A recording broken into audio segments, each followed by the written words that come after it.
Paul is working on his first collection, which is actually called Places, so that's very, very suitable.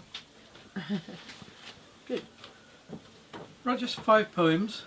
It starts in our back garden and it ends up in America. So Okay. places over a range. The first one is something that actually happened in our back garden. We have lots of things happen in our back garden, and this is one of them, foxes.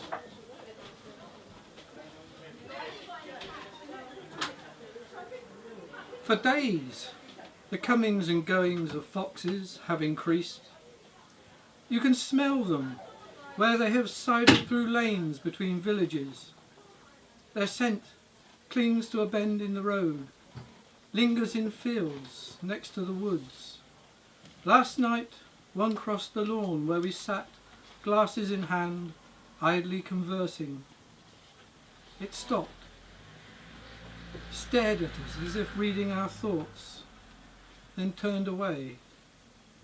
The sky was thick with heat.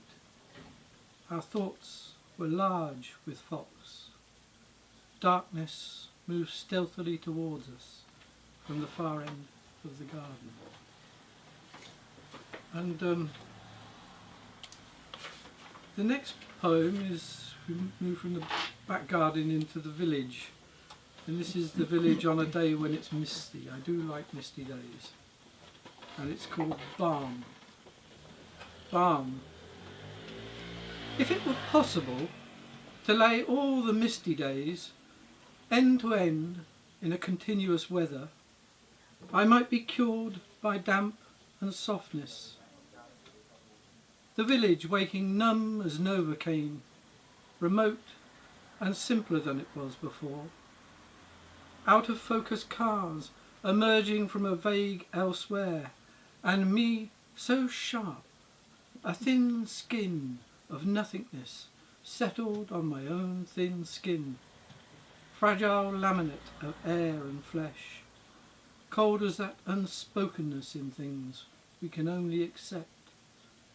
But look, look, newly indeterminate land to enjoy, radiant coolness, the familiar completely unexplored.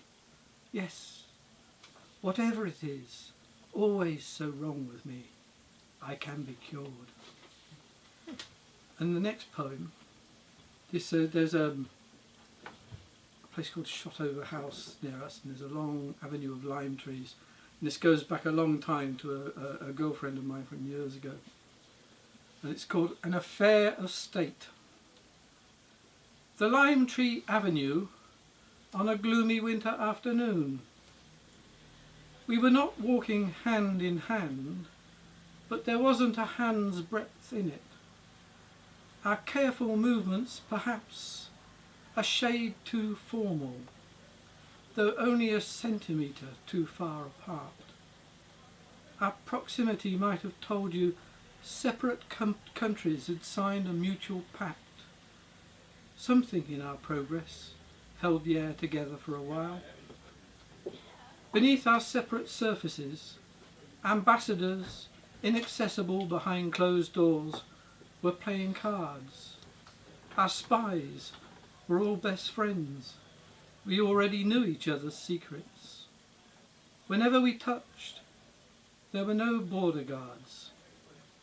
After the inevitable war, when each of us formed new alliances, there would be what might be called close cultural relations.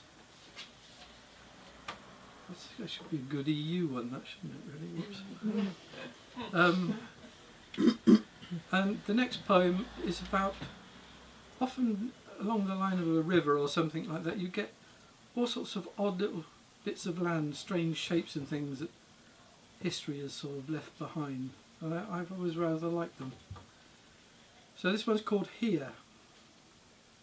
Here, odd-shaped strips of land that no one appears to own merge into silent paddocks with listless ponies, and pylons stand apart in thistly plots like old men whose memory has gone. And roofless piles of broken brick may once have housed useful machinery or some mysterious purpose. Here, calm cattle graze near a sluggish waterway whose banks they've trampled into quagmire, near where the railway crosses a fan-shaped iron bridge, and notices warn the air of abstract dangers, while a gate, sagging low on its hinges, keeps here from nowhere else in mock perpetuity, and even birdsong is instantly dispossessed. The last time I must take a quick sip. My poor throat. My last poem.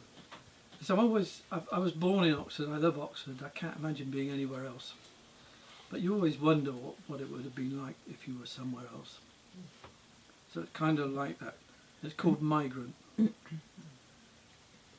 One day I will fade from familiar haunts, becoming only rumours of myself. Even those who think that I exist will have their doubts. I will appear somewhere else, a shadow sitting things out.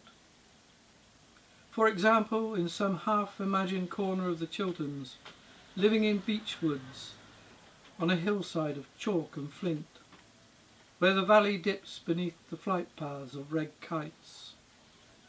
Or I will leave the familiar altogether, passing through air and water in a dream flecked with the thoughts of birds and fish, to imagined America's wilderness, to live down one of those long, straight desert roads you see in films, telegraph wires strung along a line of poles, to an infinity that seems oddly close. My nearest neighbour, miles down the shimmering empty road, a taciturn gas station attendant with a past. I will have my own dirt track leading to its personal wilderness, where a generator thuds in the cactus scrub, and in the heat of my wooden shack a television flickers on, unwatched, car chases and talk shows, speaking to the waiting silence. Thank you.